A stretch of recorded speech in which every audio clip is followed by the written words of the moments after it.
murakaza neza ku Itetero TVM, ibyishimo byanyu, inshingano yacu. Menyereza umwana inzira akwiriye kunyuramo, azasaza atarayivamo. Intego y'icyigisho cy'uyu munsi iragira iti kugira urukundo. Turifashisha ijambo ry'Imana riboneka muri Matayo ibice 22 duhereye ku murongo wa 34. Munyemerere twakire korali Biremwa batubwire urukundo ni iki.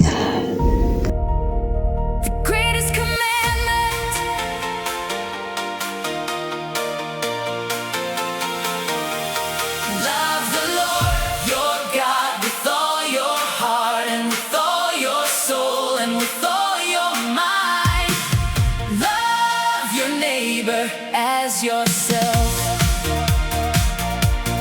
Hearing that Jesus had silenced the Sadducees, the Pharisees got together.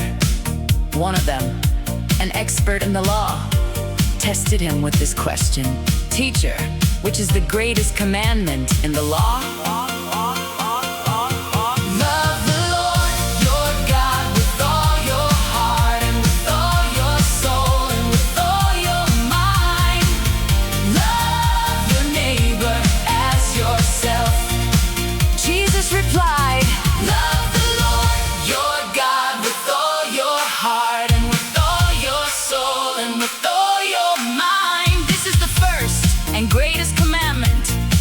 And the second is like it.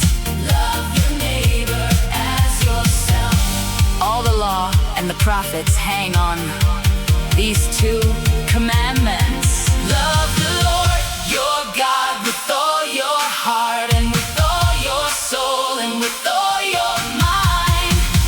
Love your neighbor as yourself. Dusome. Turifashisha ijambo ry'Imana riboneka muri Matayo ibice 22 duhereye ku murongo wa 34. Dusome. Ariko abafarisayo bumvise yuko yatsinze abasadukayo bakananirwa kumusubiza, bateranira hamwe. Umwe muri bo umwigisha amategeko amubaza amugerageza ati: Mwigisha, itegeko rikomeye mu mategeko ni irihe? Nawe aramusubiza ati: ukundisha Uwiteka Imana yawe umutima wawe wose n'ubugingo bwawe bwose n'ubwenge bwawe bwose.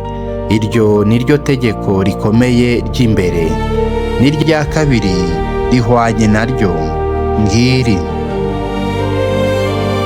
ukunde mugenzi wawe nk'uko wikunda. Muri ayo mategeko yombi, amategeko yose n'ibyahanuwe byose niyo yuririraho. Turifashisha kandi ijambo ry'Imana riboneka mu Bakorinto ba mbere ibice 13 kugira ngo dusobanukirwe urukundo ni iki. Dusome urwandiko rwa mbere Pawulo yandikiye Abakorinto ibice 13 duhereye ku murongo wa mbere. Nubwo navuga indimi z'abantu n'iz'abamarayika, ariko singira urukundo, bampindutse nk'umuringa uvuga cyangwa icyuma kirenga. Kandi nubwo nagira impano yo guhanura, nkamenya ibihishwe byose n'ubwenge bwose, kandi nubwo nagira kwizera kose, nkabasha gukuraho imisozi, ariko singira urukundo, ntacyo mba ndicyo. Kandi nubwo natanga ibyanjye byose, ngaburira abakene, ndetse nkitanga ubwanjye ngo ntwikwe, ariko singira urukundo, ntacyo byamarira. Urukundo rurihangana rukagira neza. Urukundo ntirugira ishyari. Urukundo ntirwirarira, ntirwihimbaza, ntirukora ibiteye isoni, ntirushaka ibyarwo, ntiruhutiraho, ntirutekereza ikibi ku bantu, ntirwishimira gukiranirwa kw'abandi, ahubwo rwishimira ukuri. Rubabarira byose, rwizera byose, rwiringira byose, rwihanganira byose. Urukundo ntabwo ruzashira.